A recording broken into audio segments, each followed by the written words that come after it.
ప్రియులారా, ఈ వేదికను అలంకరించిన వారందరికీ నా ప్రభు పేట వందనాలు. నేను ఈరోజు చెప్పబోయే పాఠం పేరు శృతి మేలుకేనా. ప్రియులారా, నేటి సమాజంలో దేవుడంటే తమ కోరికలను తీర్చేవాడుగానే చూస్తున్నారు. ఎందుకంటే దేవునికి ఇచ్చేదానిలోనూ చేసేదానిలోనూ ప్రతి దానిలో ప్రతి ఒక్కరూ ఏదో ఒకటి ఆశించి చేస్తున్నారు. ఆశించి చేయడం లేదా భక్తిగా ఉండటం ఒక అలవాటుగా మార్చుకున్నారు.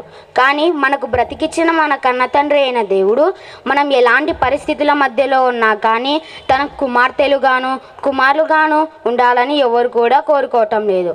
ప్రియులారా, ఈ భూమి మీద పిల్లలైన వారు తమ తల్లిదండ్రుల నుంచి తమకు కావాల్సిన వాటిని ఆశించి తల్లిదండ్రులకు విధేయులుగా మాట వినే పిల్లలుగా నటించడం ఎంత సమంజసమో, అలాగే పరలోకమందున్న పరమ తండ్రి పిల్లలు ఈ భూమి మీద తల్లిదండ్రులలాగే తమ కోరికల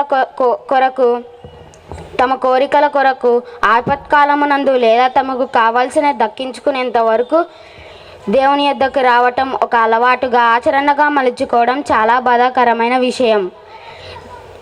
మేలు జరిగినప్పుడు మాత్రమే దేవుని యొద్దకు రావటం, ఒకవేళ తమ జీవితంలో కీడంటూ సంభవిస్తే దేవుని దూషించడం నేర్చుకున్నారు. కానీ దీని వెనకాల ఉన్న దేవుని ఉద్దేశం ఏమిటో పౌలు గారు చెబుతున్నారు. 1 తెస్సలోనికి రాసిన పత్రిక 5వ అధ్యాయము 18వ వచనము. ప్రతి విషయం నందు కృతజ్ఞతాస్తుతులు చెల్లించుడి. అంటే మనం కీడులో ఉన్న మేలులో ఉన్న కీడు జరిగినా మనం దేవునికి కృతజ్ఞతాస్తుతులు చెల్లించాలి. నేటి సమాజంలో ఇది ఎంతవరకు అమలవుతుందంటే చాలామంది దీనిలో విఫలమైపోతున్నారనే చెప్పాలి. ఎందుకంటే కేవలం వారు తమకు మేలు జరిగినప్పుడు మాత్రమే దేవునికి కృతజ్ఞతాస్తుతులు చెల్లిస్తున్నారు. కానీ దేవుడు పౌలు గారి ద్వారా రాయించిన మేలు విషయమైన కృతజ్ఞతాస్తుతులు ఆ భావాన్ని ఉండాలి. అలాగే మనం కీడు జరిగినా కూడా దేవునికి కృతజ్ఞతాస్తుతులు చెల్లించాలి. అయితే బైబిల్లో ఎవరైనా వారు ఉన్నారా అంటే ఆయన యోబు గారు. యోబు గ్రంథము ఆయన చాలా ఎన్నో బాధల్లో ఉన్నా కూడా ఆయన అన్న మాట ఏంటో చూడగలిగితే యోబు గ్రంథము 1వ అధ్యాయము 21, 22.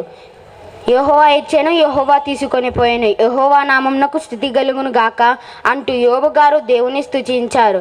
కానీ మరి మనమేం చేస్తున్నాం? క్రైస్తవ జీవితం అంటే కష్టాలతో శ్రమలతో కూడినది. ఇది లేని క్రైస్తవ జీవితం వ్యర్థం. ఎందుకంటే మనం నమ్మిన క్రీస్తుకే ఈ బాధలు తప్పలేదు కనుక.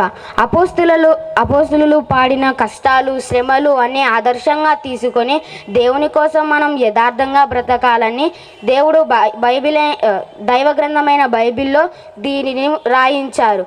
అపోస్తులు చాలా కష్టాలలో కాదు, అలాగే వాళ్ళకు ప్రాణాపాయ స్థితిలో ఉన్నా కూడా దేవునికి కృతజ్ఞతాస్తుతులు చెల్లించారు. మరి మనం కూడా మన చుట్టుపక్కల ఎన్ని సమస్యలు అల్లుకున్నా దేవునికి కృతజ్ఞతాస్తుతులు చెల్లించాలి. చాలా కృతజ్ఞతాస్తుతులు చెల్లించగలిగే మనసు మనందరికీ ఉండే మనసును దేవుడు ఇవ్వాలని కోరుకుంటూ నా మాటలు ముగిస్తున్నాను.